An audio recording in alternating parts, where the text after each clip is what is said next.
God is to be worshiped. It's probably not new to you, but stay with me anyway.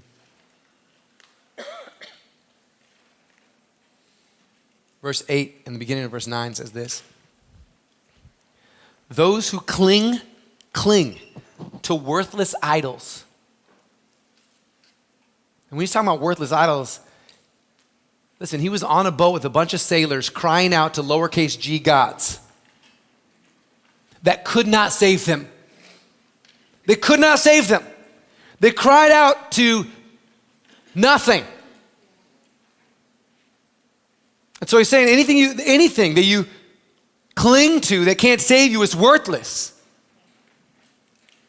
Those who cling to worthless idols turn away from God's love for them. Active choice to turn away from God's grace and mercy. But I, with shouts of grateful praise, will sacrifice to you. What I have vowed, I will make good. What I vowed, I will pay. Jonah has this perspective because God has saved him from the pit, and understanding the mercy that he has received, his proper response now is with shouts of grateful praise, with sacrifice, I'll complete the vows that I've made before you. God, everything I have is yours. He understands, like, I turn towards other things. I worship my comfort. I worship whatever it was, myself. To get away from you was my purpose. But now I understand that I'm back on track. You saved me. It's only you. Nobody else can do that. You're the King of Kings, Lord of Lords, God of gods. You saved me, and you deserve all my worship. My words from my mouth, the works of my hand. Everything I have is to you. Now we have a different thing today where we don't, back then in those times when they talk about idols, that was a very clear thing. Like they knew about all these different gods around them because they were identified by name. And nowadays we don't really have them all identified by name.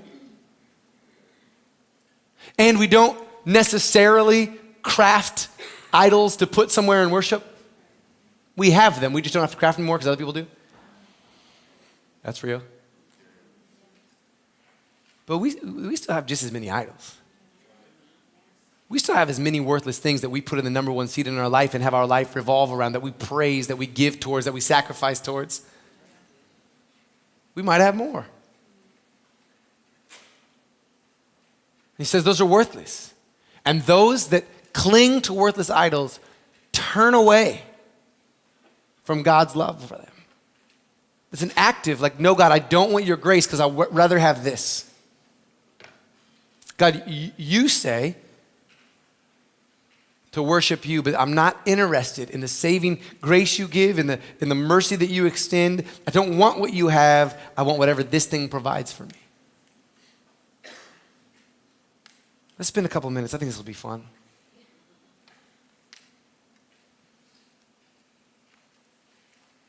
What kind of idols do we have? For some, it's career. Career, that's a good thing to have. It's not a good thing to be your God. That everything I do is in focus of how do I move up on the ladder? How is it all about this? I'll give everything I have to make sure that I have this career. For some, it's closely connected to career, but it's money. Money's not bad in and of itself. But if it consumes my thoughts, my life, my focus, my time, if I bow down to it, that's wicked.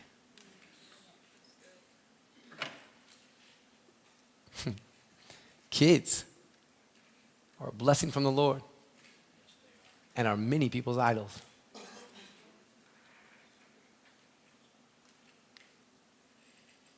That when the kids say, give me this, they get it. When the kids say jump, the parents say how high. They're the focus of all of our thoughts, our attention, our praise, our accolades. Think about it. Think about that.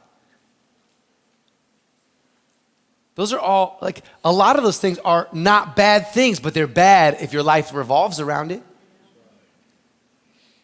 Your kid is not a good God. Your kid cannot save you. They're a blessing from the Lord. And when God is at that center space, that number one seat, Jesus is the center of our life, we will take care of our kids. We will train them up. We will lead them well. They'll be cared for. I promise you that. When we follow after Jesus. But we miss the whole thing when we make it all about them. Sports.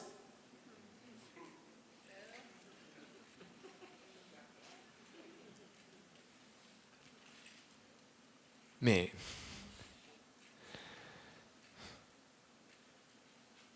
Many people abandon the church during certain seasons. Abandon community group, abandon friend groups, abandon Bible reading, abandon prayer time. Why? Because my God, it's their season. My God's season is right now. So let me put the Lord on the back burner because in the Northwest, it's often football. I can lean this direction. I love sports. I have to watch myself. Too many Christians can tell you the stats of a tight end and tell you half a story about Jesus. What has your heart? What has your finances? What has your time? What do you bow down to? Oh, I'd love to participate in helping disciple or whatever it is, but I can't miss the what. And I'm not saying spend every waking hour at the church. We don't even have a building, so I don't know where you'd be. But what I'm saying is, those things are fine. Watch the Seahawks and cheer for them, but don't worship them.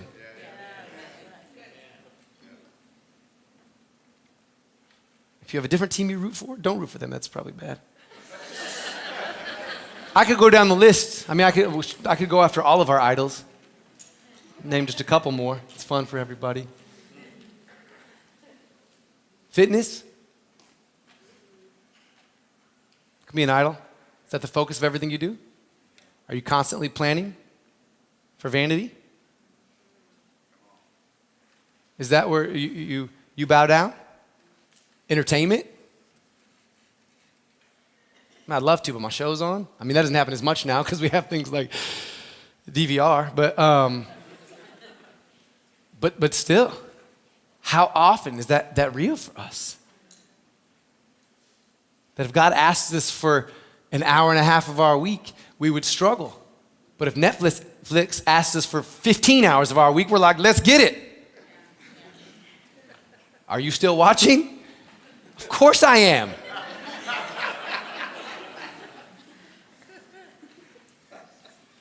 That's real. I don't think it's wrong that we wrestle through some of that. Because I would hate that we cling to it and we turn from what God has for us in His love.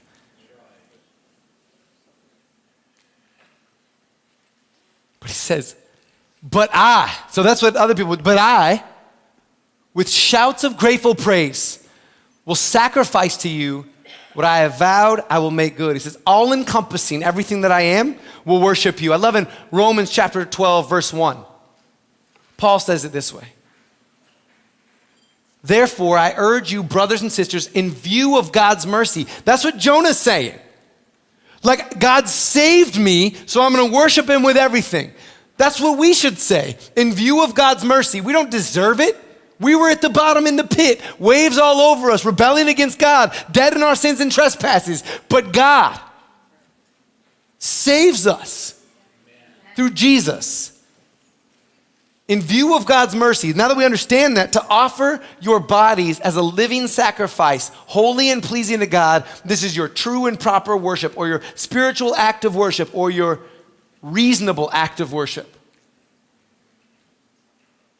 And to offer your bodies as a living sacrifice is not just your physical body, although it includes that. The word body there means the embodiment of everything you are. That in view of God's mercy, that He has saved us from the pit, that He has given us life, and life to the full in Him. In view of His mercy, we didn't deserve it. He did it anyway because He loves us so much. He sought us out. And in view of that, the reasonable response of worship is everything we are. Everything.